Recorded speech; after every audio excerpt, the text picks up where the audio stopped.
তলে যারা থাকতে চাও, হুসাইনি আদর্শের কাফেলাকে যারা আঁকড়ে ধরো, তোমাদেরকে 1 নম্বরের শিক্ষা হলো নিজের বুকের তাজা রক্ত বিসর্জন দিবা, তারপরেও ঈমান নামক দৌলত দেওয়া যাবে।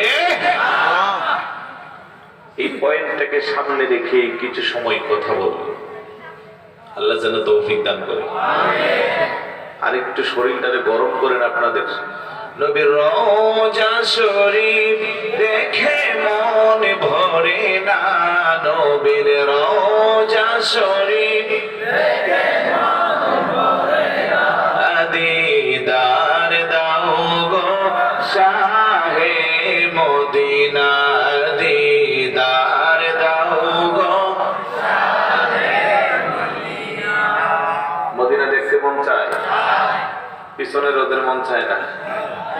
আমরা যেহেতু দূরে পড়ছি, দূরেই থাকবো, কিন্তু আমাদের তো ওইটাও বলা আছে, সোনারে মদিনা বহু দূরে, কিন্তু মদিনাওয়ালা আমার অন্তরে, কিন্তু মদিনাওয়ালা আমার অন্তরে, আমার অন্তর জুড়ে মদিনা আছে রে, অন্তর জুড়ে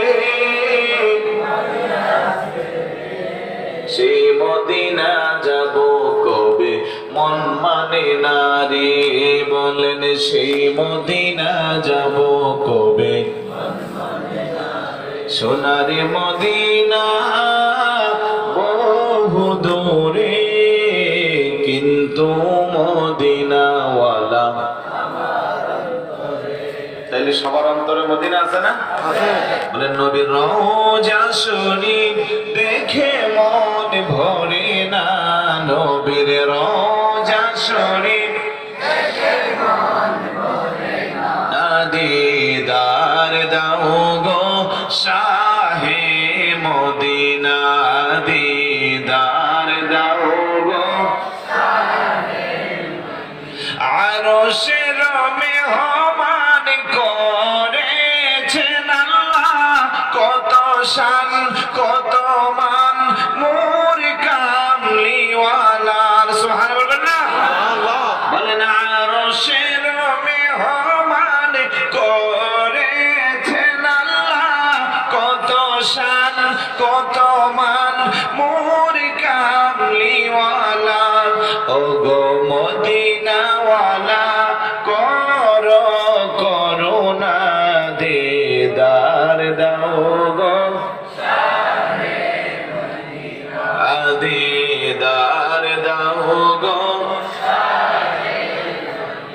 নবীর রওজা শরীফ দেখে মন ভরে না, নবীর রওজা শরীফ দেখে মন ভরে না, দিদার দাও গো শাহে মদিনা, দিদার দাও গো শাহে মদিনা। সবাই বলি আলহামদুলিল্লাহ। আর একটু জোরে বলি আলহামদুলিল্লাহ। আমি কোরআনুল কারীমের 2 নম্বর পারা, হিফজুল কোরআনের 2 নম্বর পৃষ্ঠা, সূরা বাকারার সম্ভবত 153 নম্বর আয়াতটুকু তেলাওয়াত করেছি। আল্লাহ বলেন, ইয়া আইয়ুহাল্লাযীনা আমানুস্তাঈনু বিস-সাবরি ওয়াস-সালাহ,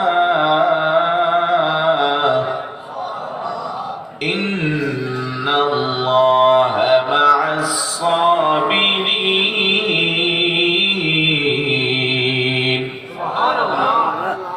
এই আয়াতের প্র্যাকটিক্যাল তাফসীর যদি আমরা খুঁজতে যাই, আমি আমার ভাষায় বলবো যে অন্তত কোরআনুল কারীমের এই আয়াতের তাফসীর বোঝার জন্য যুগ শ্রেষ্ঠ মুহাদ্দিস মুফতি মুফাসসির হওয়া দরকার নাই। আমরা যদি সরাসরি কারবালার জমিনে ইমাম হুসাইন রাদিয়াল্লাহু তাআলা আনহুর এই জীবনের দিকে তাকাই, তাহলে আমাদের কাছে স্বচ্ছ ক্লিয়ার হয়ে যাবে। সুবহানাল্লাহ।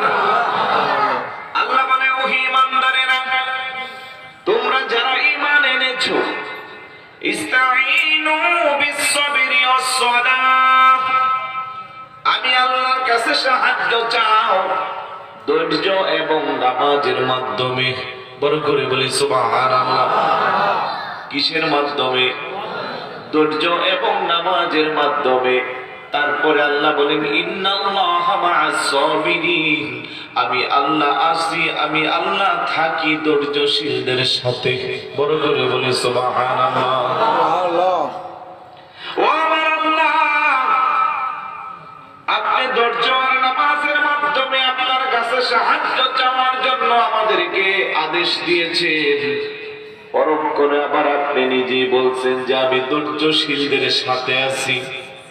তার ব্যাপারটা বুঝলাম না, কিন্তু 61 হিজরিতে নবীর কলিজার টুকরা সাইয়্যিদুশ শুহাদা শহীদে দস্তে কারবালা বেহেশতের কোটি কোটি যুবকদের সর্দার ইমাম আলী মাকাম খাতুনে জান্নাত মা ফাতেমা রাদিয়াল্লাহু তাআলা আনহার কলিজার টুকরা আমার ইমাম হুসাইন রাদিয়াল্লাহু তাআলা যখন শহীদ হইল, এই আয়াতটা আপনার জন্য আমার জন্য বুঝাটা আরো সহজ হয়ে গেল।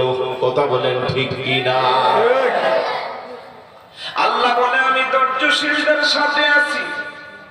তাহলে একটা প্রশ্ন জাগে, আল্লাহ আপনি কি নামাজীর সঙ্গে নাই? কারণ আপনি তো আগে বলেছেন আমি নামাজি এবং ধৈর্যশীল দুইজনের সঙ্গে আছি। তাহলে এখান থেকে ক্লিয়ার হয়ে গেল ইমাম হুসাইন রাদিয়াল্লাহু তাআলা আনহুকে যারা শহীদ করেছে তারা কি হিন্দু ছিল, খ্রিস্টান, ইহুদি, বৌদ্ধ, পৌত্তলিকতার বিশ্বাসী? তারা কি ছিল? এটা আওয়াজ দেয়া বলুন, তারা কি ছিল? তারাও মুসলমান ছিল, তবে তাদের মধ্যে হুসাইন রাদিয়াল্লাহু তাআলা আনহুর আদর্শ ছিল না। কথা বলেন। আমাদের সমাজে টুপিওয়ালা, পাগড়িওয়ালা, জাব্বাওয়ালা, দাড়ির টুপিওয়ালা কিছু ভাই আছে যাদের নামাজ আছে, রোজা আছে, কিন্তু ইমাম হুসাইন রাদিয়াল্লাহু তাআলা আনহুর আদর্শ নাই। এই জন্য আমার আল্লাহকে আমি নামাজের সঙ্গে নাই, তবে ওই নামাজের সঙ্গে আছি যে নামাজের কাছে আমার ইমাম হুসাইনের ধৈর্য আছে। বড় করে বলি সুবহানাল্লাহ। কারণ 61 হিজরিতে কারবালার জমিনে আমার ইমাম হুসাইন রাদিয়াল্লাহু তাআলা আনহুকে যারা শহীদ করেছিল তাদের তাবু ছিল, তাদের তাবুতেও আজান হইতো। ইমাম হুসাইন রাদিয়াল্লাহু তাআলা আনহুর তাবুতেও আজান হইতো, তাদের তাবুতেও ইকামত হইতো, কোরআন তেলাওয়াত হইতো। ইমাম হুসাইন রাদিয়াল্লাহু তাআলা আনহুর তাবুতেও আজান ইকামত হইতো। কিন্তু বোঝা গেল তারাও নামাজ পড়তো, তারাও পড়তো, তাদের মধ্যে শুধু নামাজ ছিল। আর আমার ইমাম হুসাইন রাদিয়াল্লাহু তাআলা আনহুর মধ্যে নামাজও ছিল, ধৈর্যও ছিল। বড় করে বলি সুবহানাল্লাহ। এই জন্য আল্লাহ কো ইন্নাল্লাহা মা'আস সাবিরিন, আমি আল্লাহ আছি ধৈর্যশীলদের সাথে। তারপর আল্লাহ বলেন ওয়ালা তাকুনু লিমান ইয়াকতালু ফি সাবিলিল্লাহি আমওয়াত বাল আহইয়াউ ওয়ালাকিন লা তাশউরুন। আমি আল্লাহর পথে যারা যাদের বুকের তাজা রক্ত বিসর্জন দিয়ে শাহাদাতের অমিত সুধা পান করেছে, শহীদ হয়েছে, তাদেরকে তোমরা মৃত বলিও না, তারা জীবিত, তোমরা তা অনুধাবন করতে পারো না। বড় করে বলে সুবহানাল্লাহ। অন্যত্র আল্লাহ বলেন ওয়ালা তাহসাবান্নাল্লাযীনা কুতিলু ফী সাবিলিল্লাহি আমওয়াতা বাল আহইয়াউন ইনদা রাব্বিহিম ইউরযাকুন। আমি আল্লাহর পথে যারা জীবন দিয়েছে তাদেরকে মৃত বলবা দূরের কথা, অন্তরে ধারণাও করা যাবে না। আমি আল্লাহ তাদের জীবিত, তাদেরকে আমি রিজিকের ব্যবস্থা করি। বাল আহইয়াউন ইনদা রাব্বিহিম ইউরযাকুন, তারা জীবিত, আমি আল্লাহর কাছে তাদের জন্য রিজিকের ফয়সালা। বড় করে বলি সুবহানাল্লাহ। সুবহানাল্লাহ। গতকালও কুমিল্লা মুরাদনগর দুটি প্রোগ্রাম ছিল, বিশাল বড় বড় জমায়েত। দ্বিতীয় মাহফিলে এক গাধা এসে প্রশ্ন করছে, নবীরা কবরে জিন্দা না মৃত? আরো কিছু প্রশ্ন ছিল, প্রশ্নগুলো দিয়ে আমার আরো দেরি করেছে, প্রায় 2:30 পর্যন্ত মাইকের সামনে ছিলাম। কারণ হঠাৎ করে রাতের বেলা একটু হিট হয়েছে, আকিদার কথা শুনলে আমাদের মাথা নষ্ট হয়ে যাবে। মঞ্চে ছিল ওদের বড় বড় হুজুররা, একজন হুজুরে যে গেলাম হাফেজে কোরআন আসেননি কেউ, একজন আমি আছি, তা আয়াত 2টা বললাম, এগুলো কোরআনে আসেনি কেউ আছে, এখানে কি বলছে? যারা আল্লাহর পথে শহীদ হয় তাদেরকে মৃত বলা যাবে না। কার ঘোষণা? আল্লাহ তো এক আয়াতে কেউ বলা যাবে না, আরেক আয়াতে কেউ ধারণাও করা যাবে না। কারণ মুখে যেটা প্রকাশ হয় এটা আগে অন্তরে কি হয়? ধারণা হয়, সৃষ্টি হয়। আরেকটা ওইটা কো, এখানে তো শহীদদের কথা বলছে, নবীর কথা বলে না। আমি বললাম, ওরে ব্যাককল, আরে ব্যাককল, যিনি প্রধানমন্ত্রী হয়েছে ওনারে তো আর জিজ্ঞেস করা দরকার নাই যে আপনি এমপি হয়েছেন নি। এখন ঠিক না? কারণ এমপি কোন না কোন আসনের এমপি হয়েছে বিদায়ী তুমি এখন প্রধানমন্ত্রী।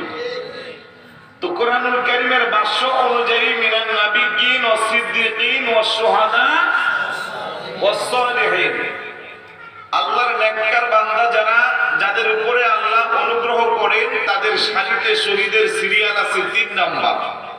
প্রথমে 1 নাম্বার মিনান নাবিয়্যিন, 2 নম্বরে সিদ্দীকিন, তারপরে 3 নম্বরে ওয়াস-শুহাদা, 4 নম্বরে ওয়াস-সালিহিন। তাহলে 3 নাম্বার ক্যাটাগরির তুই কোরআন থেকে জিন্দা পাইলি, 1 নাম্বার ক্যাটাগরির র‍্যাঙ্কিং 1 রাসূলুল্লাহকে মৃত পাইলি, তোর মতো কপাল পোড়া আর কেহ নাই। কথা বলেন ঠিক কি না? নিজের খাইয়ে এত কষ্ট করে বুঝাই, তারপরেও বুঝে না, বুঝলেও তো বিচার মানি তাল গাছ আমার বদনসিব। এগুলো কি? আবু জাহেল একদিন আয়েশা কই, ইয়া রাসূলুল্লাহ, আপনার চেহারাটা দেখতে একেবারে পুরা অমাবস্যা রাতের মতো। হুজুর কত আপনি ঠিক বলছেন। আবু বকর সিদ্দিক রাদিয়াল্লাহু তাআলা আনহু এসে বলে, ইয়া রাসূলুল্লাহ, আপনার চেহারা মোবারকটা পূর্ণিমার চাঁদের চেয়েও আরো বেশি সুন্দর। রাসূলুল্লাহ তো আপনি ঠিক বলছেন। সাহাবারা কই, এটা আবার কোন কথা? আবু জাহিল বলল যে আপনি অমাবস্যা চাঁদের মতো কুচকুচে কালো। রাসূল বলছেন ঠিকই বলছেন। আবার সিদ্দিক আকবর রাদিয়াল্লাহু তাআলা আনহু বলছে আপনি পূর্ণিমার চাঁদের চেয়ে সুন্দর, তাও রাসূল বলে আপনিও ঠিক বলছেন। সাহাবারা ডাকতে কই, ইয়া রাসূলুল্লাহ, ইয়া হাবিবাল্লাহ, ব্যাপারটা বুঝলাম না, দুইজনে কি করে ঠিক হয়? এই তো একজন ঠিক আর একজন বেঠিক, এটাই তো স্বাভাবিক। কথা বলেন ঠিক না? আমার নবী কো, আমার সাহাবারা, প্রত্যেকটা মানুষের ভিতরে একটা হৃদয়ের আদালত আছে। হৃদয়ের আদালত, বিবেকের আদালতটাকে বলা হয় আয়না। কি বলা হয়? আয়নার সামনে কালো মানুষ দাঁড়াইলে তাকে কালো দেখা যায়, সুন্দর মানুষ দাঁড়াইলে তাকে সুন্দর দেখা যায়, যুবক দাঁড়াইলে তাকে যুবক দেখা যায়, বৃদ্ধ দাঁড়াইলেও তাকে বৃদ্ধ দেখা যায়। আমার আবু বকরের হৃদয়ের আয়না আমার নবীকে এত বেশি ভালোবাসে, এই জন্য তার রাসূল তার কাছে পূর্ণিমার চাঁদের চেয়েও বেশি সুন্দর। আল্লাহু আকবার বলেন। আল্লাহু আকবার। আর আবু জাহেল পুরা কাঁপাইলা, তার হৃদয়ের ভিতরে ময়লা আবর্জনা, বাজে জিনিস, বন্ধ, দুর্গন্ধ, একেবারে পচে বলে এটা অন্ধকারাচ্ছন্ন হয়ে আছে, হেদায়েতের আলো তার ভিতরে ঢুকে নাই। এই জন্য তার দৃষ্টিতে তার হৃদয়টা যেমন অন্ধকার, আমাকেও দেখতে তার কাছে অন্ধকার লাগছে। এই জন্য আমি বলছি তুমিও ঠিক বলছো, এটা কপালের ব্যাপার। কথা বলেন ঠিক কি না? যেই কথাটা বুঝাইবার চাইলাম, শহীদ যদি তার কবরের মধ্যে জিন্দা থাকে, আমার নবী জিন্দা না মৃত? জিন্দা। অসংখ্য অগণিত হাদিস, ইন্নাল আম্বিয়া আহইয়াউন ফি কুবুরিহিম ফায়ুনকিরু লাহুম সিমাউ সালাতাম মান সাল্লা আলাইহিম। অপর হাদিসে আসছে, আল আম্বিয়া আহইয়াউন ফি কুবুরিহিম ফায়ুনকিরু লাহুম সিমাউ সালাতাম মান সাল্লা আলাইহিম। অপর হাদিসে আসছে মারাতু আলা মুসা লাইলাতা উসরিয়া বি ইনদাল কুসাইবিল আহমার ওয়া হুয়া কাইমুন ইউসাল্লি ফি কুবুরি। চিৎকার করে বলুন সুবহানাল্লাহ। আমার কাছে প্রায় 40টা হাদিসের মতো নোট করা আছে। শুধু আমার নবী আপনার নবী না, সমস্ত নবী আলাইহিস সালাতু ওয়াস সালামরা তাদের রওজা শরীফের মধ্যে জিন্দা। বড় করে বলি সুবহানাল্লাহ। সিমাউন মান সাল্লা আলাইহি, আযানের ধ্বনিও তারা শুনতে পায়, ইকামতের ধ্বনিও তারা শুনতে পায়। তাদের কবর শরীফের মধ্যে, রওজা শরীফের মধ্যে তারা নামাজ আদায় করে তাদের রিজিকের ব্যবস্থা আমার আল্লাহ দিয়ে দেয়। অপর হাদিস আছে আল আম্বিয়া ও আহইয়াউন বাদা 40 ইয়াওমান মিন ওয়াফাতিহিম ইয়াসিরুনা কাসাইরুল আহইয়া ইয়াকুনুনা হাইসু ইয়ানজিলুহুমুল্লাহ ওয়া বিহায়াতুল আম্বিয়া বাদা মাউতিহিম শাওয়াহিদুন। চিৎকার করে বলুন সুবহানাল্লাহ। সুবহানাল্লাহ। সমস্ত নবী আলাইহিস সালাতু ওয়াস সালাম যারা তাদের ইন্তেকাল তথা ওফাতের 40 দিনের পরে আমার আল্লাহ এত বেশি স্পেশাল ক্ষমতা যাদেরকে দান করে, ইয়াসিরুনা কাসাইরুল আহইয়া ইয়াকুনুনা হাইসু ইয়ানজিলুহুমুল্লাহ। জীবিত মানুষ যেমন এক স্থান থেকে অন্য স্থানে ভ্রমণ করতে পারে, নবী আলাইহিস সালাতু ওয়াস সালামদের রূহ মুবারক জমিনের যে কোনো জায়গা যে কোনো মুহূর্তে যাইতে চাইলে তাও যাইতে পারে। বড় করে বলে সুবহানাল্লাহ। এই জন্য আমাদের আকীদা নবী হাজির ও নাজির। আলহামদুলিল্লাহ বলবেন না? নবী চাইলে এখানে আসতে পারে কি পারে না? আওয়াজ দিয়ে বলুন, পারে কি পারে না?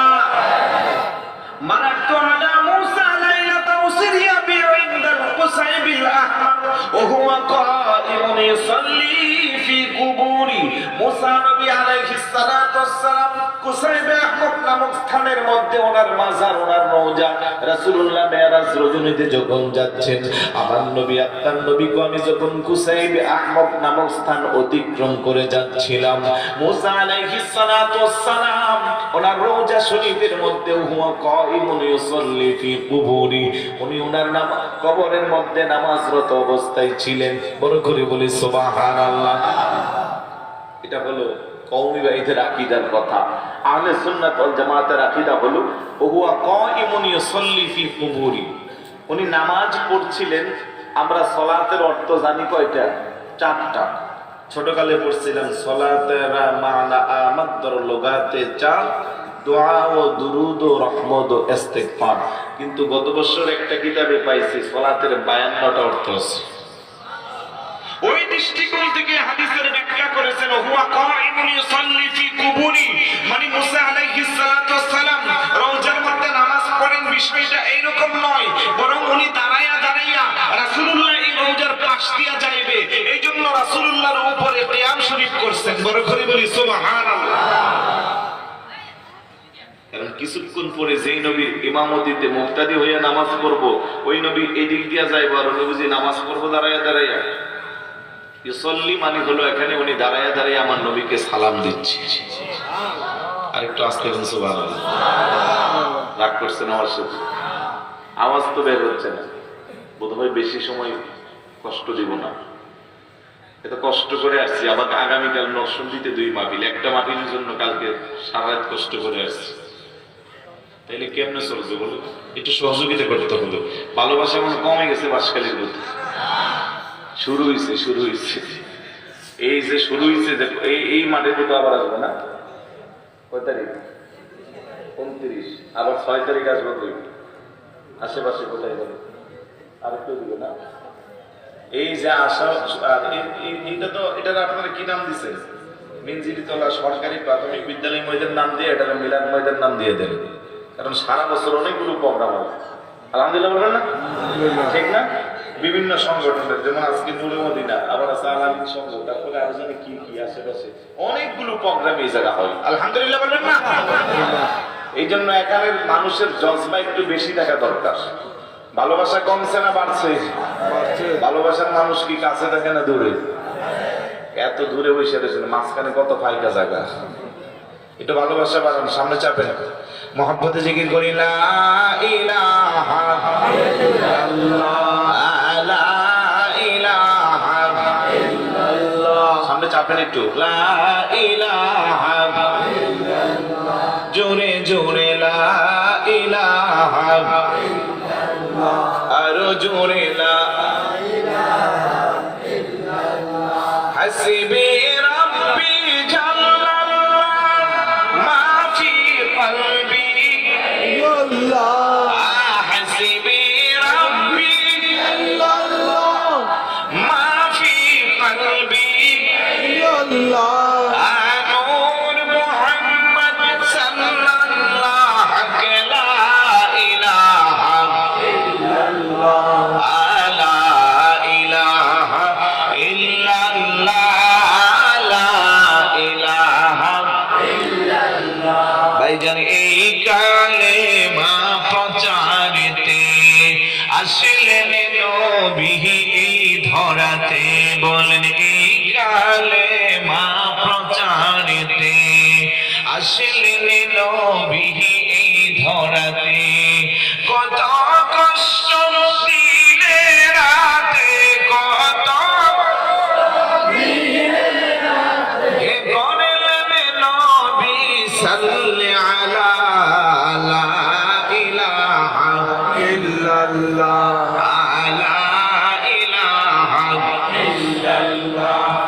লা ইলাহা ভাইজান আমিরারে মনের বাসনা বুঝাইলে কেউ বুঝে না বলেন আমিরারে মনের বুঝাইলে কেউ বুঝে শুনাইলে কেউ শুনে না দয়াল শুনাইলে কেউ হায় হায় শুনে শাহে মাদিনা লা ইলাহা আল্লাহ লা ইলাহা লা ইলাহা লা ইলাহা ইল্লাল্লাহু মুহাম্মাদুর রাসূলুল্লাহ সাল্লাল্লাহু তাআলা আলাইহি ওয়াসাল্লাম আলহামদুলিল্লাহ আলহামদুলিল্লাহ আরেকটু জোরে বলি আলহামদুলিল্লাহ যে কথা বলছিলাম কথা প্রসঙ্গে একটু আকীদার কথা চলে আসছে তাহলে নবী আলাইহিস সালাতু ওয়াস সালাম ওনারা জিন্দা না মরা জিন্দা অন্তত আমরা যারা আহলে সুন্নাত ওয়াল জামাতের আকীদা বিশ্বাস করি আমাদের নবী সমস্ত নবী আমাদের আকীদা শুধু নবী না নবী যারা সিদ্দিক যারা শহীদ যারা আল্লাহর ওলি যারা চার প্রকারের লোক শুধু ইন্তেকাল হয় ইন্তেকাল মানে ট্রান্সফার এক জায়গা থেকে আরেক জায়গা যায় আমাদের আকীদা বিশ্বাস দুনিয়াতে থাকতে তাদের যতটুকু না পাওয়ার ইন্তেকালের পরে আরো বৃদ্ধি পেয়ে যায় বড় করে বলি সুবহানাল্লাহ আল্লাহ ইমাম হুসাইন রাদিয়াল্লাহু তাআলা ঐতিহাসিক 61 হিজরি কারবালার জমিন থেকে নানা জানের গুনাহগার উম্মতের জন্য মেসেজ দিয়েছেন তোমরা যদি সত্যিকার অর্থে আমার নানা জানকে ভালোবাসো মহব্বত করো আমি ইমাম হুসাইনকে যদি ভালোবাসো এই কারবালা থেকে তোমরা শিক্ষা নাও কারণ আমি হুসাইন একটা না দুইটা না পৃথিবীর ইতিহাসে চারটা জিনিসকে আমি বিসর্জন দিয়েছি বড় করে বলি সুবহানাল্লাহ আল্লাহ কয়টা জিনিস আলোচনা করব করুন চারটা পয়েন্টে কথা বলবো মনে করবেন আলোচনা শেষ অনেক কিছু আমাদের জন্য শিক্ষণীয় বিষয় আছে যেহেতু কারবালার প্রেক্ষাপট শহাদায়ে কারবালার থেকে আমাদের কি শিক্ষা আছে ইমাম হুসাইন রাদিয়াল্লাহু তাআলা এক নম্বরের বিসর্জন দিল পৃথিবীর সবচেয়ে দামি জায়গা সবচেয়ে উন্নত জায়গা সবচেয়ে আকর্ষণীয় জায়গা আশিকের প্রাণের ঠিকানা ওই সোনার মদিনার মহব্বত ত্যাগ করলো বড় করে বলি সুবহানাল্লাহ কারণ উনি চাইলে মদিনাতুল মুনাওয়ারায় থাকতে পারত নানা জানের ইসলামকে টিকিয়ে রাখার জন্য ঐতিহাসিক কারবালার প্রেক্ষাপট যে কারণে সূচনা হইল পাষাণ্ড ইয়াজিদ যখন মসনদে আদিষ্ট হইল সে ইমাম হুসাইন রাদিয়াল্লাহু তাআলা আনহুর কাছে পত্র লিখেছে আব্দুল্লাহ ইবনে মাসউদ আব্দুল্লাহ ইবনে উমর এবং ইমাম হুসাইন রাদিয়াল্লাহু তাআলা এই তিনজনকে টার্গেট করে পত্র লিখেছে। এই তিনজনকে বলো তারা যেন আমার হাতে বায়াত গ্রহণ করে। বড় করে বলি নাউজুবিল্লাহ। নাউজুবিল্লাহ।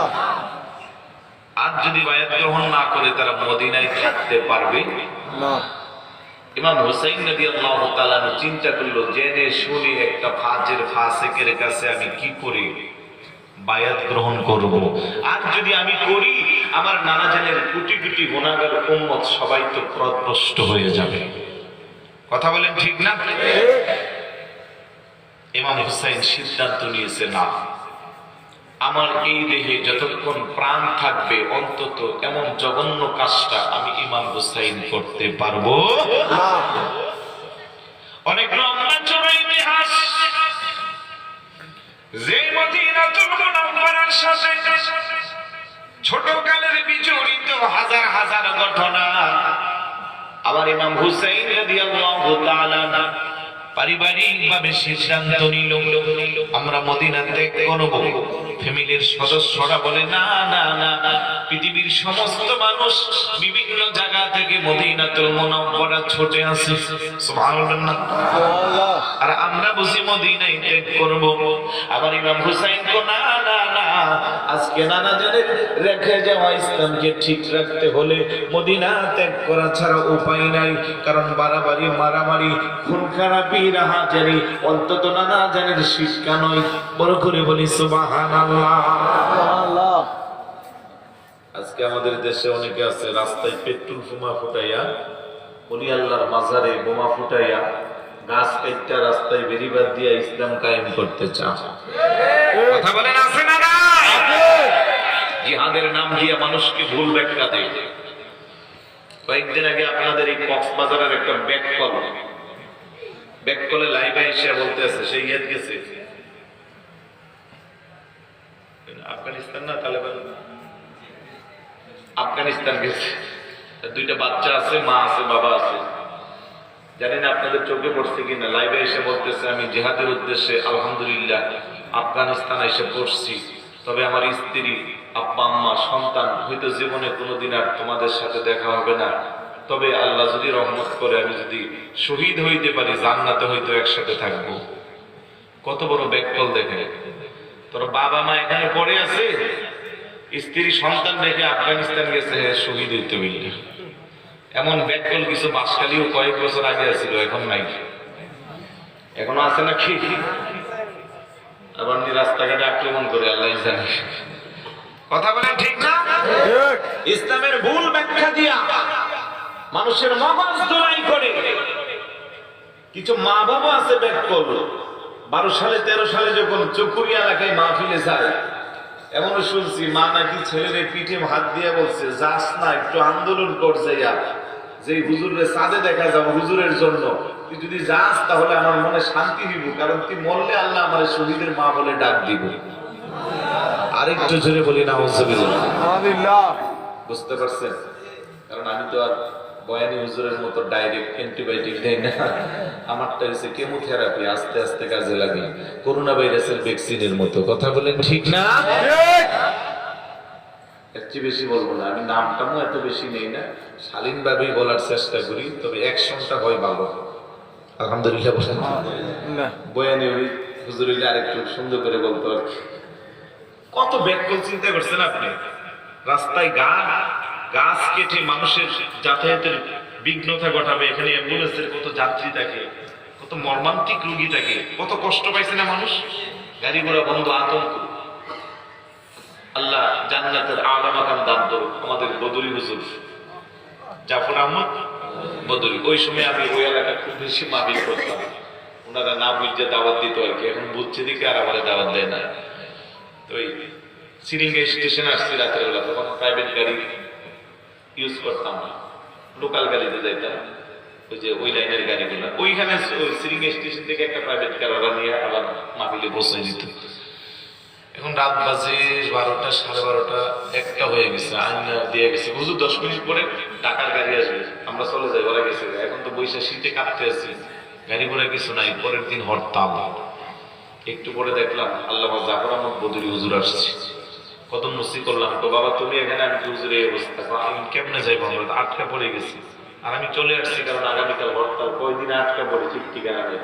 তো বইসে বইসে অনেক কাহিনী, শেষ পর্যন্ত একটা পিক আপ দিয়ে দুইজনে আসছি।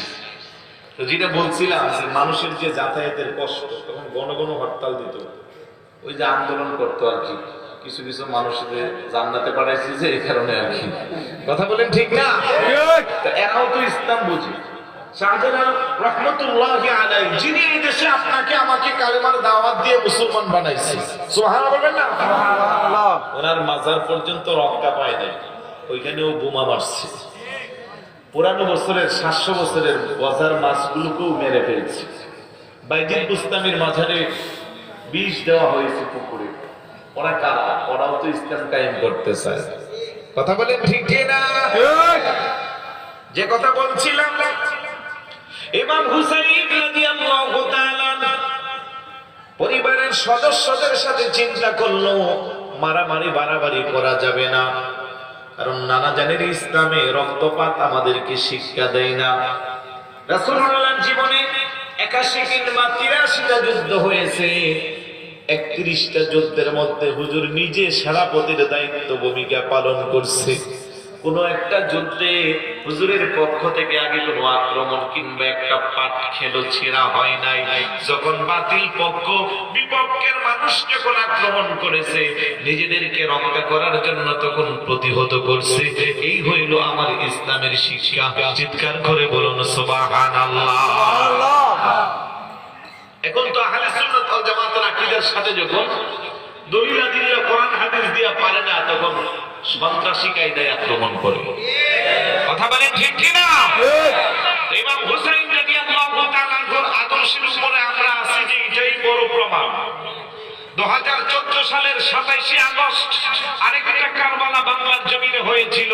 শহীদ আল্লামা নুরুল ইসলাম ফারুকী রাহমাতুল্লাহি আলাইহি, যিনি ইমাম হুসাইনের আদর্শের সৈনিক ছিল, যার কণ্ঠে হুসাইনের আদর্শের গান সারাক্ষণ গাইতো, ওই ইমাম হুসাইন রাদিয়াল্লাহু তাআলা কে যেই পদ্ধতিতে, যেই প্রক্রিয়ায় শহীদ করা হয়েছে, শহীদ নুরুল ইসলাম ফারুকী রাহমাতুল্লাহি আলাইহিকে একই পদ্ধতিতে শহীদ করেছে। কথা বলেন ঠিক কি না? আমরা মনে করছি ইয়াজিদ মরে গেছে, বোধহয় ইয়াজিদিয়ত বন্ধ হয়ে গেছে, কিন্তু না, ইয়াজিদ চলে গেছে, তার চালাপালা এখনো। আরেকটু জোরে বলুন, এখনো আজকালি নাই, ইঞ্জিনে তোলা নাই, আজকের মাহফিলের আশেপাশে নাই, আছে। আরে মাছ থেকে হুসাইনিকে বুকে লালন করতে হবে, ইয়াজিদকে ঘৃণা করে ডাস্টবিনে ফেলে দিতে হবে, তাহলে ওই প্যারা রাসূল খুশি হবে। কথা বলেন। ইমাম হুসাইন রাদিয়াল্লাহু তাআলা যেই মদিনাতুল মুনাওয়ারার সাথে এত স্মৃতি বিজড়িত, কারণ ছোটকালে আমার নবীজির কাঁধ মোবারকের মধ্যে উঠে উঠে বিভিন্ন অলিতে গলিতে সাওয়ার হয়েছে।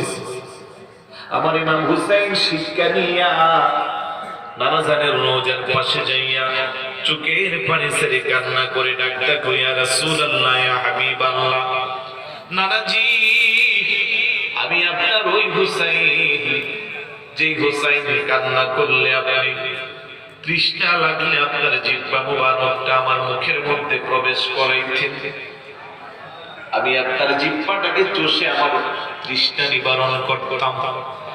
আমি আপনার ওই হুসাইন, আপনি নামাজে সিজদায় গেলে আমি আপনার পিঠের মধ্যে বসে ঘোড়ায় সাওয়ার হইতাম।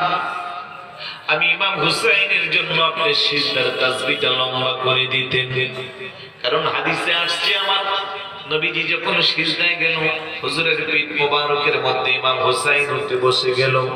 আমার আল্লাহ ডাক ডাকো, জিবরাইল যাও যাও তাড়াতাড়ি যাও, আমার বন্ধু হাবিবুল্লাহকে জানাইয়া দাও সিজদার তাসবিহ যেন লম্বা করে, যতক্ষণ না ইমাম হুসাইন ইচ্ছা করে না নামে ততক্ষণ যেন আমার পেয়ারা রাসূল সিজদাটাকে লম্বা করে। হাদিস শরীফের মধ্যে আসছে একবার না দুইবার না ৭২ বার পেয়ারা রাসূল সুবহান রাব্বিয়াল আলা বলেছে, কোন কোন riwayate ৭৩ বার। তারপরে আমার ইমাম হুসাইন যখন স্ব-ইচ্ছায় পিঠ মোবারক থেকে নামছে, তখন আমার নবী সিজদা মোবারক থেকে মাথা মোবারকটা উঠাচ্ছে। চিৎকার করে বলে সুবহানাল্লাহ। শুধু তাই না, নানা জানের রোজার পাশে যাইয়া চোখের পানি ছেড়ে কান্না করে ডাকো নানাজি, আমি হুসাইন আর মদিনায় থাকতে পারলাম না, বা শাসন ইয়াজিদ বাহিনীর অত্যাচারে আমাকে মদিনাতুল মুনাওয়ারা ত্যাগ করতে হবে। কিন্তু মদিনার স্মৃতি বিজড়িত নানা দৃশ্য আমার মধ্যে বড় কষ্ট দেয় সারা জায়গায়। নানাজি, আমি জানি না আর জীবনে আপনার রোজার পাশে আসতে পারবো কিনা। আমি তো আপনার ওই হুসাইন, যে হুসাইন ছোটকালে আম্মা জানের দোলনার মধ্যে শোয়া দিলে আমার মা সংসারের অন্য কাজে ব্যস্ত থাকতো, আর দোলনাটা দোলানোর জন্য আমার আল্লাহ জান্নাত থেকে ফেরেশতা পাঠাইতো। খুব বড় করে বলে সুবহানাল্লাহ। সুবহানাল্লাহ। আমার ভাইরা বাবারা, এভাবে কান্না করতে করতে আমার ইমাম হুসাইন নানা জানের রওজার পাশে যখন বেহুশ হয়ে পড়ে গেল, আর এমন তো অবস্থায় পেয়ারা রাসূল এসে আমার ইমাম হুসাইন রাদিয়াল্লাহু তাআলা আনহুর মাথার মধ্যে হাতটা বোলায়া দোয়া করে, ও আমার কলিজার টুকরা হুসাইন, যাও যাও যাও, তুমি যাও, আল্লাহুম্মা আতিল হুসাইনা সাবরাহু ওয়া আজরা। আমার পেয়ারা রাসূল দোয়া করছে, আল্লাহ আমার ইমাম হুসাইনকে উত্তম ধৈর্য ধারণ করার তৌফিক দাও। চিৎকার করে বলুন সুবহানাল্লাহ। মনোযোগ আছে? চারটা জিনিস বিসর্জন। কয়টা? হুজুরের দোয়া, আল্লাহুম্মা আতিল হুসাইনা সাবরাহু ওয়া আজরা। ওই ইন্নাল্লাহা মা'আস সাবিরিন, আল্লাহ কো আমি ধৈর্যশীলদের সাথে আছি, আর রাসূল কো আল্লাহ তুমি হুসাইনকে ধৈর্য দাও, উত্তম প্রতিদান দাও। সুবহানাল্লাহ বলেন না? সুবহানাল্লাহ। অনেক লম্বা চূড়া কথা। আমার ইমাম হুসাইন রাদিয়াল্লাহু তাআলা নানা জানের কাছ থেকে বিদায় নিয়া আম্মা জানের রওজার পাশে দাঁড়াইয়া ঠিক একই ভাবে কান্না করে ডাকতে বলে, মা, ওই তো জীবনে কোনোদিন আর আপনার রওজার পাশে আসতে পারবো না, পাষাণ্ড ইয়াজিদ বাহিনীর অত্যাচারে মদিনাতুল মুনাওয়ারা ত্যাগ করব। মা গো, আমি আপনার সেই হুসাইন, যে হুসাইন কান্না করলে আপনি সহ্য করতে পারতেন না। আমি আপনার সেই হুসাইন, যে হুসাইনের জন্য আপনি সারা রাত জেগে থাকতেন। মা, আমি আপনার সেই হুসাইন, যে হুসাইন কে আপনি অনেক বেশি ভালোবাসতেন, যে হুসাইনের জন্য জীবনে অনেক কষ্ট করছেন। বিদায় দেন গো মা, ওই তো জীবনে কোনোদিন আর রোজার পাশে আসতে পারবো না। তাও এইভাবে কান্না করতে করতে যখন ঘুমিয়ে গেল, ঘুমের কোণে খা তুলে জান্নাত মা ফাতেমা রাদিয়াল্লাহু তাআলা আনহা এসে ঠিক একইভাবে মাথার মধ্যে হাত বোলাইয়া দোয়া করছে, বেটা হুসাইন, যাও যাও, তোমার নানা জানের জন্য ইজ্জতের উপরে আঘাত না আসে সেই দিকে খেয়াল রাখিও। বড় করে বলি সুবহানাল্লাহ। এক নম্বরে নিজের দেশের মায়া ত্যাগ করে মদিনা থেকে মক্কাতুল মুকাররমা চলে গেল। মদিনা এটা কোন শহর? أن روضة النبي صلى الله عليه وسلم خير من الكعبة المشرفة وأفضل من العرش المعلّق। চিৎকার করে বলি সুবহানাল্লাহ। মদিনাতুল মুনাওয়ারা যেই জায়গা রাসূলুল্লাহর রওজা মুবারক রয়েছে, তার মর্যাদা খানে কাবা এমনকি আরশ আজিমের চেয়ে আরো বেশি দামি। আর একটু জোরে বলুন না সুবহানাল্লাহ। এই জন্য আমরা যারা আহলে সুন্নাত ওয়াল জামাতের আকীদা বিশ্বাস করি, শুধু আমাদের মন চাই মদিনা যাইতে। কথা কোন? কিন্তু টুপিওয়ালা, দাড়িওয়ালা, জব্বাওয়ালা, পাগড়িওয়ালা, কুর্তাওয়ালা, হাতে তাসবিহ, মুখে আল্লাহর জিকির, এমন কিছু পাক্কা মুসল্লি আছে যারা ফতোয়া দেয় হজ করতে গেলে মদিনা যাওয়া দরকার নাই। ওই পুরা কপাইলে আবু জাহেলের বংশধর, ইয়াজিদের পেতাত্তা। কথা বলেন ঠিক কিনা? ইমানদার যদি হজ করতে যায় আর যদি রাসূলুল্লাহর রওজা মুবারক জিয়ারত না করে, আমি মনে করব এটা তো আমার বুঝে আসে না অন্তত। হ্যাঁ, হজ নিয়েও মস্কারি করে কি মোটা মোটা হুজুর রে ভাই, ওদের তুলনায় তো আমাদের কথাগুলো আপনাদের কাছে ভালো লাগে না। গর্দান যদি মোটা হইতো এরকম, তাহলে বিশ্বাস করতে, মাথা কামাই না থাকতো, টুপি দেয় একটা এদিকে এরকম করে, রুমাল এক পাশে দেয়, আর পান আছে, বাস। ওনাদের কথাগুলো এত মজা লাগে আপনাদের কাছে, আর আমরা কোরআন হাদিস দিয়ে এত সুন্দর করে বুঝাই, তারপরেও বুঝেন না। বুঝবেন কেমনে? জাগা মতো তো মোহর মেরে রাখছে, কথা বলে বুঝাইলে শুনে মানে যাওয়ার পরে আবার গাড়তারামি করে। কালকের কতগুলো প্রশ্ন উত্তর ছিল, ক্ষুদ্র জ্ঞানে কোরআন হাদিস দিয়ে একেবারে সামনা কোরআন শরীফ আছিল, দেখে দেখে বুঝাই বলে আসছি। সকালবেলা ফোন দিচ্ছে, হুজুর ওরা বলতেছে আপনি নাকি উল্টা পাল্টা কথা বলে গেছেন। আমি বলছি যে আমি তো আর বাবুইনা বক্তা না যে এই দেশ থেকে পালাইয়া যাবো।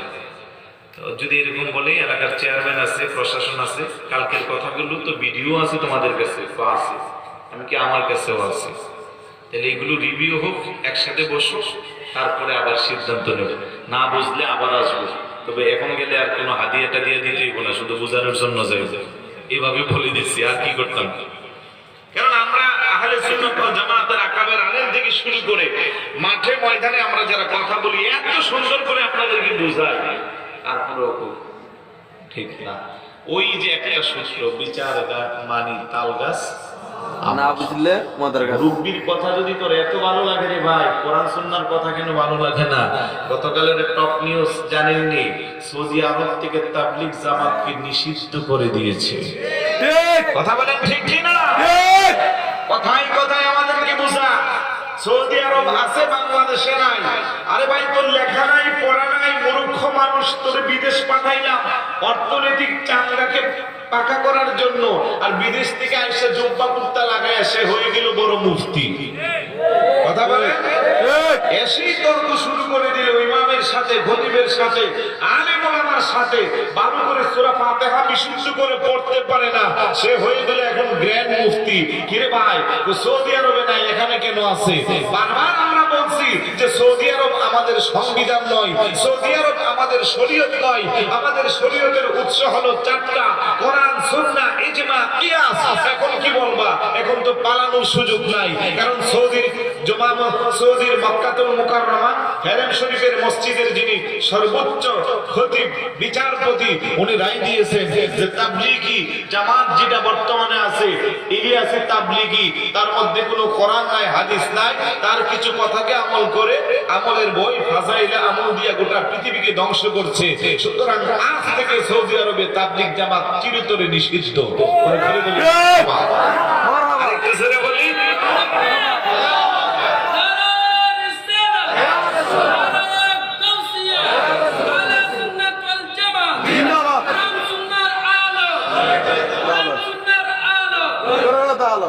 ইলিয়াস সাহেবের 6 উসুলে তাবলিগ আমরা কখনো মানি। তাবলিগ ছিল, আছে। রাসূলুল্লাহ, সাহাবায়ে কেরাম, আউলিয়া কেরাম তাবলিগ করছে। হিন্দু, বৌদ্ধ, খ্রিস্টান, পৌত্তলিকতার বিশ্বাসী তাদের কাছে যাইয়া তাবলিগ করে তাদেরকে মুসলমান বানাইছে, আর ওরা এসে আমাদের মসজিদগুলো নষ্ট করতেছে। কথা বলেন, এলাকার মসজিদের ইমাম মুয়াজ্জিনের সম্মান দিতে পারে না ভালো করে, ওই মসজিদে এসে 8-10টা ফ্যান চালা, লাইট চালা, মাস শেষে কমিটির 12টা বাজে কারেন্ট বিল দিতে দিতে। কথা ঠিক না? আর এগুলো এসে পিকনিক করে এখানে। এই তাবলীগ আমাদের আহলে সুন্নাত ওয়াল জামাত এবং রাসূলুল্লাহ, সাহাবায়ে কেরাম কারো সময় ছিল। এখন ঠেলা সামলাও। মিলাদুন নবীর কথা বললে বলতো সৌদি আরব মিলাদুন নবী নাই, এখন রাষ্ট্রীয়ভাবে 3 দিনের মিলাদুন নবী পালন হয়। সুবহানাল্লাহ বলবেন না? সুবহানাল্লাহ। এখন রাষ্ট্রীয়ভাবে সৌদি আরবে মিলাদুন নবী হয় কি হয় না? তুরস্কে হয় কি হয় না? ইয়ামান দেশে হয় কি হয় না? গোটা বিশ্বের মুসলিম কান্ট্রিতে এখন রাষ্ট্রীয়ভাবে মিলাদুন নবী হচ্ছে। শুধু তাই না, ওমানের রাজা এই বছর মিলাদুন নবী উপলক্ষে 358 জন কয়েদিকে মুক্ত করে দিয়েছে। সুবহানাল্লাহ বলবেন না? আমার দেশেও মহামান্য রাষ্ট্রপতি মাননীয় প্রধানমন্ত্রী গেজেট পাস করে এই স্বাধীনতার পরে প্রথমবারের মতো সোনার বাংলায় আমরা রাষ্ট্রীয়ভাবে মিলাদুন নবী পালন করছি। এখন আস্তে আস্তে এরাও শুরু করছে, কারণ বাইতুল মুকাররমে যে 10 দিন ব্যাপী মিলাদুন নবী হয়, এখানে 17 জন না 18 জনই মোতামি মজুর 3000 টাকা দিয়ে দেয় এখানে সরকারি চেক, তার মধ্যে ব্যাট কাইটটা 2700 টাকা পায়, 2700 না 2690 টাকা পায়, 10 টাকা রেভিনিউ স্ট্যাম্প। আমি সব জানি এগুলা, এটার জন্য এখন আইসা সবাই করতে আছে। আর আমাদের মতো যদি বড় পোটলা পাই, না জানে আল্লাহ জানে কি করবো। কথা বলেন ঠিক না? এখন আস্তে আস্তে জায়েজ হয়ে যাইব। খবরদার, সৌদি কিংবা কোনো রাষ্ট্র, কোনো ব্যক্তি আমাদের আদর্শ নয়। আমাদের আদর্শ পেয়ারা রাসূল, আমাদের শরীয়ত কোরআন সুন্নাহ ইজমা কিয়াস। কথা বলেন ঠিক কি না? ঠিক। আরে টাকলু বেটা এখন বাংলাদেশ থেকে পালাইয়া কোনো জায়গায় ঠাই নাই। কথা কন, সাহস করতে বলো বা রাষ্ট্র ধর্ম ইসলাম বুঝতে ফেলবো। আল্লাহ তোরে এমন সাইজ করমুরে আমি জোতার মতো মানুষ শুধু করে ফুটবলের মতো এদিক সেদিক নিব। এই পরিস্থিতি হয়েছে। ফুলুরো যায় ঘুমাইতেছে, কালকে দেখছি কোন দেশে যাই ডুবাই নেই, কানাডা গেছিল, জায়গা দেয় না, ওইখান থেকে আউট করে দিচ্ছে। খবরদার, এরপরও যদি শিক্ষা না হয় আমাদের, আর কখন হইবে? ইন্নাল্লাযীনা ইউযুনা আল্লাহ ওয়া রাসূলাহু লা'নাহুমুল্লাহু ফিদ দুনিয়া ওয়াল আখিরাহ ওয়া আ'আদ্দা লাহুম আযাবাম মুহিনা। আল্লাহ তো নিশ্চয়ই জানে আমি আল্লাহ এবং আমার রাসূলকে কষ্ট দেই। যে বলছে রাষ্ট্রধর্ম মুছে দেব, রাসূলের কষ্ট লাগছে না? আর একটু জোরে বলুন, লাগছে না? লাগছে। ওই ফ্রান্সের কার্টুনিস্ট রাসূলুল্লাহর ব্যঙ্গচিত্র আছে, কষ্ট লাগছে? পেয়ারা রাসূল যদি বেঁচে থাকতো, কোন সাহাবী, কোন মুসলমান যদি গিয়া বলতো ইয়া রাসূলুল্লাহ আপনার ইসলামটা মুছে ফেলবো, রাসূলের কত কষ্ট লাগতো। তো তুই যে বেটা ক্ষমতা পাইয়া টাকলা নিয়ে লাভ নাই, এটা এমনি টাকলা। তুই যে ক্ষমতা পাইয়া রাষ্ট্রধর্ম মোছার চেষ্টা করলে, এখন তোর ক্ষমতা গেল কোথায়? ফেরাউন, কারুন, নমরুদের চেয়ে বড় ক্ষমতাদার ছিলি নাকি? মাত্র কয়েক মিনিটের অডিও কল রেকর্ড ফাঁস হয়েছে, তার মধ্যে অবস্থা খারাপ। আর ভিডিও আসলে কি অবস্থা হবে? কথা বলে। সুতরাং খবরদার, শুধরিয়ে যাও। আমরা বারবার শুধু সুযোগ দিই, এখনো সময় আছে। বুঝো না কি হয়েছে, বাপদাদার কলঙ্ক হইবে এটা বলার সুযোগ দরকার নাই। তো তুমি সঠিকটার মধ্যে চলে আসো, তাহলে ওয়েলকাম। আর বাড়াবাড়ি করলে এরকম শুধু ঘুরতেই দেখবা, জায়গা পাইবা না কোথাও। কথা বলেন ঠিক কিনা? ঠিক। যে কথা বলতেছিলাম, ইমাম হুসাইন রাদিয়াল্লাহু তাআলা এক নম্বরের বিসর্জন দিল মদিনাতুল মুনাওয়ারা, আরশ আজিমের চেয়ে দামি জায়গা।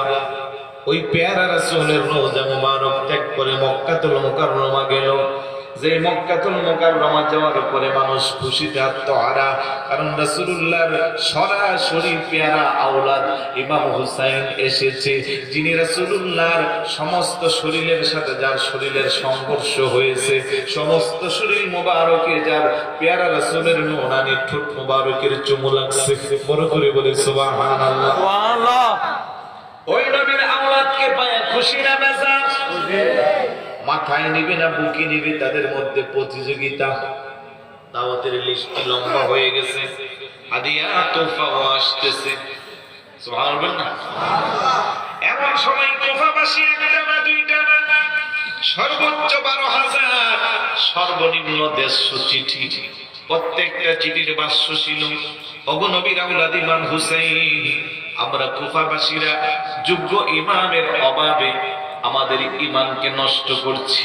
যোগ্য ইমাম না পাওয়ার কারণে আমরা যদি বেঈমান হয়ে যাই, কাল কিয়ামতের ময়দানে আপনার নানা জানের দরবারে কিন্তু আমরা আপনার বিরুদ্ধে নালিশ দিব যে আপনার কলিজার টুকরা ইমাম হুসাইন আরামে আয়েশে জীবন কাটাচ্ছে, আমাদের ডাকে সাড়া দেই নাই, আমরা বেঈমান হয়ে গেছি।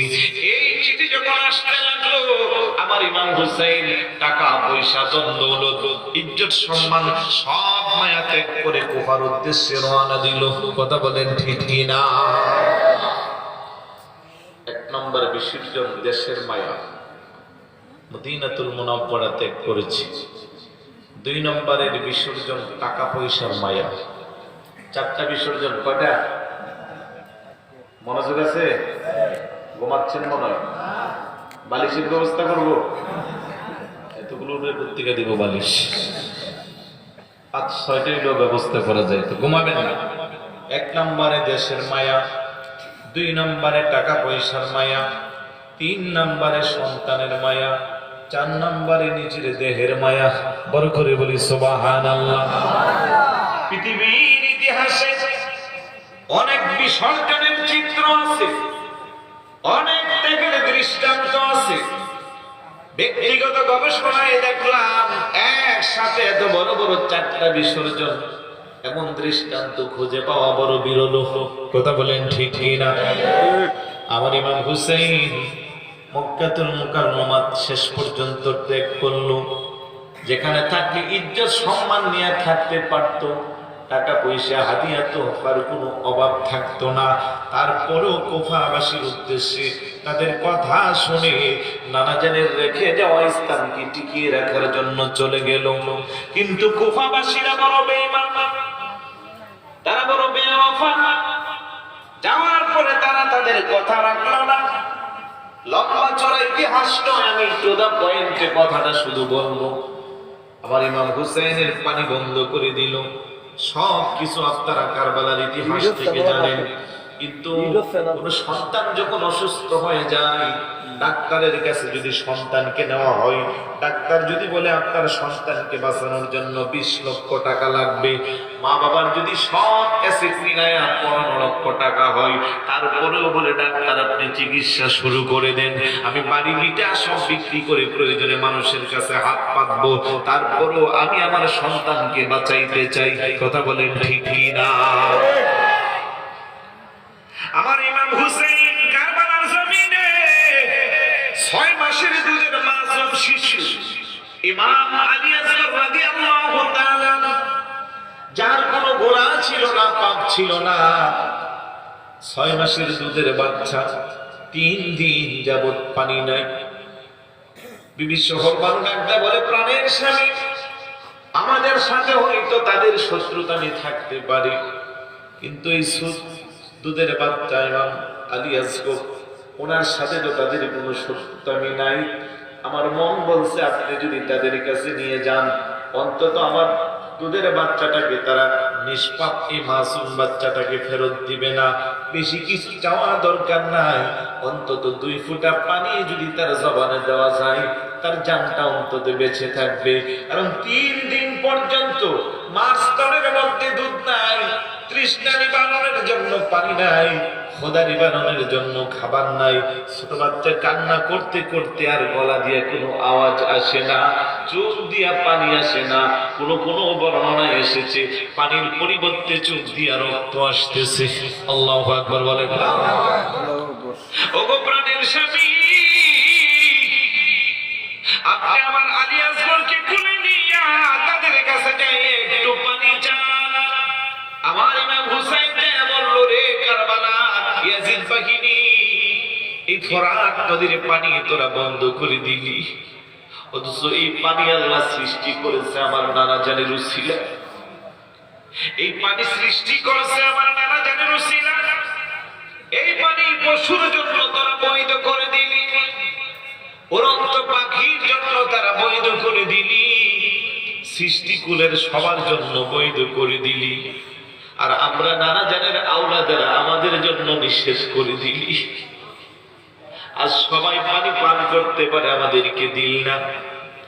এরে তোদের হাতে তরবারি আছে, আমার হাতে একটা ছোট্ট মাসুম দুধের বাচ্চা আছে। শেষবারের মতো আমি এখনো তোদের সাথে ওয়াদা করলাম, আমি ইমাম হুসাইনকে পানি দেওয়া দরকার নাই। আমার দুধের বাচ্চা মাসুমে বেখতা, আমার আলী আসগরকে যদি 1 ফোঁটা পানি পান করা, আমি ওয়াদা দিলাম তোদের সাথে কাল কিয়ামতের ময়দানে নানা জানের হাউজে কাউসার থেকে তোদেরকে পানি পিলাবো। চিৎকার করে বলুন সুবহানাল্লাহ। সুবহানাল্লাহ। এরে ইয়াজিদ বাহিনী, আজকে জুমার দিন, কিছুক্ষণ পরে তোরা নামাজ আদায় করবি, খুতবা দিবি। যে খুতবার মধ্যে আমার নানা জানের সম্মান বর্ণনা করা হয়, যে খুতবার মধ্যে আমাদের নানার আওলাদ যারা আমাদের উপরে তোরা দুরুদ ও সালাম, বিভিন্ন প্রশংসা স্বরূপ বাক্য ব্যবহার করিস, তোদের কি মায়া লাগে না? তোদের কি দয়া লাগে না? তোমরা তো অনেকে নিজের চোখে দেখছো আমার নানা আমাকে কত বেশি আদর করছে। আল্লাহু আকবার।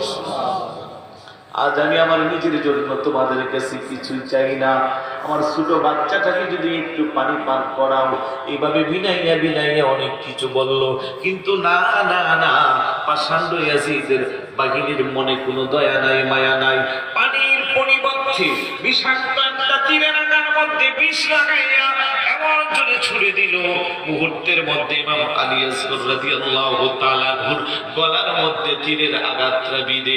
অবস্থার একটা কথা আছে, ছোট বাচ্চা বাবার দিকে তাকাইয়া মনে হয় যেন একটা বক্তব্য দিল, আব্বাজি এই দুনিয়ার পানি আর আলী আসগর পান করবে না, কিছুক্ষণের মধ্যে জান্নাতে যাইয়া আপনার নানা জানের হাত থেকে হাউজে কাউসারের পানি পান করবে। সুবহানাল্লাহ। আরে আমার ভাইরা বাবারা, পৃথিবীর ইতিহাসে এমন বিরল দৃষ্টান্ত খুঁজে পাওয়া যাবে না, মর্মান্তিক দৃশ্যপথের ঠিকানা কোথাও খুঁজে পাবেন না। আমার ইমাম হুসাইন রাদিয়াল্লাহু তাআলা একমাত্র নানা জানের রেখে যাওয়া ইসলামের জন্য সন্তানের মায়া ত্যাগ করছেন। শেষ পর্যন্ত চতুর্দিক দিয়া কাফেরদের ইয়াজিদ বাহিনীর আক্রমণ শুরু হয়ে গেল। 130টার মতো শরীরের মধ্যে তীর বিদ্ধ, সমস্ত শরীরটা রক্ত রঞ্জিত হয়ে গেল। আমার ইমাম হুসাইন রক্ত শূন্য অবস্থায় জমিনের মধ্যে বেহুশ হয়ে পড়ে গেল। অনেক লম্বা চড়া কথা। হুশ যখন ফিরে আসলো, ওই পাষাণ্ড ইয়াজিদ বাহিনী শিমর জিজ্ঞাসা করে, হুসাইন শেষ ইচ্ছাটা কি? আমার ইমাম হুসাইন তো, আমার কোনো ইচ্ছা নাই, একটাই আমার ইচ্ছা, শেষ ইচ্ছা হিসেবে আমি স্ত্রী দেখতে চাই না, সন্তান দেখতে চাই না, তৃষ্ণা নিবারণের জন্য পানিও চাই না, ক্ষুধা নিবারণের জন্য খাবারও চাই না, একটাই আমার শেষ ইচ্ছা, যদি আমাকে সুযোগ দাও আমি অন্তত 2 রাকাত নামাজ আদায় করব। চিৎকার করে বলুন সুবহানাল্লাহ। ওই মুহূর্তে আমার ইমাম হুসাইন নামাজ ত্যাগ করে নাই। ধৈর্য কেমন ছিল! দেশের মায়া ত্যাগ করলো, সম্পদের মায়া ত্যাগ করলো, নিজের দুধের শিশু আলী আসগর রাদিয়াল্লাহু তাআলা আনহুর জীবনের মায়া ত্যাগ করলো। শেষ পর্যন্ত নিজের জীবনটাকে বিসর্জন দিবে, তাও নিবার কিছু খাবার জন্য চায় নাই। তখনও বলে, আমাকে সুযোগ দিলে 2 রাকাত নামাজের সুযোগ দাও। এই জন্য আল্লাহ বলেন, ইস্তাঈনু বিস-সাবরি ওয়াস-সালাহ। ও ঈমানদারেরা, আমি আল্লাহর কাছে ধৈর্য এবং নামাজের মাধ্যমে সাহায্য চাও। শেষে বলে, ইন্নাল্লাহা মা'আস-সাবিরিন। আমি আল্লাহ থাকি ধৈর্যশীলদের সাথে। ও আমার আল্লাহ নামাজের সাথে কেন বলেন না? আমার আল্লাহকে নামাজের সাথে যদি বলতাম, আজকে ইয়াজিদ বাহিনী খুশি হইয়া যাইতো, কারণ তাদের তাবুতেও নামাজ ছিল। কথা বলেন ঠিক কি না? তাদের কাছে নামাজ ছিল, ধৈর্য ছিল না। তারা দুনিয়ার লোভী হয়ে গেল, ক্ষমতার লোভী হয়ে নবীর বংশকে নির্বংশ করার চেষ্টা করলো। নাউজুবিল্লাহ বলেন। আর আমার ইমাম হুসাইনের কাছে নামাজও ছিল, ধৈর্যও ছিল। এই কারণে আমি আল্লাহ ধৈর্যশীলদের সাথে আছি। বড় করে বলি সুবহানাল্লাহ। তাহলে কারবালার প্রেক্ষাপট থেকে আমি 4টা শিক্ষণীয় বিষয় বলবো। ঈমান রক্ষা করার জন্য যদি দেশের মায়া ত্যাগ করতে হয়, করতে হবে। ঈমান রক্ষা করার জন্য যদি সম্পদের মায়া ত্যাগ করতে হয়, করতে হবে। ঈমান রক্ষা করার জন্য যদি সন্তানের মায়া ত্যাগ করতে হয়, করতে হবে। ঈমান রক্ষা করার জন্য যদি বুকের তাজা রক্ত বিসর্জন দিতে হয়, তাও দিতে হবে। কথা বলেন ঠিক কি না? 4টা শিক্ষা যদি নিয়ে যেতে পারি, মাহফিলে আসা বসা সার্থক হবে। কিন্তু ঈমান রক্ষা করার জন্য সম্পদ ত্যাগ দূরের কথা, এখন টাকার কাছে ঈমান বিক্রি হয়ে যাচ্ছে। কথা বলেন ঠিক কি না? ঘরে শত্রু, বাইরে শত্রু, চতুর্দিক দিয়ে শত্রু। আহলে সুন্নাত ওয়াল জামাতের আকীদা বিশ্বাস করে সাহাবায়ে কেরামের শানে বেয়াদবি করে। আছে না নাই? ওদের কাছে গেলে নাকি মোটা মোটা পুতলা পাওয়া যায়, ইরানি টাকা পাওয়া যায় না? মাশাআল্লাহ, আমাদের আবুল বাসার ভাই না, আবুল বাসার শিকদার ভাইয়ের কাছে আবার এগুলো একটু ভালোই নিউজ থাকে। ফেসবুকে খুব অ্যাক্টিভ মানুষ, আলহামদুলিল্লাহ বলবেন না? ইরানি টাকা না, এগুলো কি দিনার না দিনা?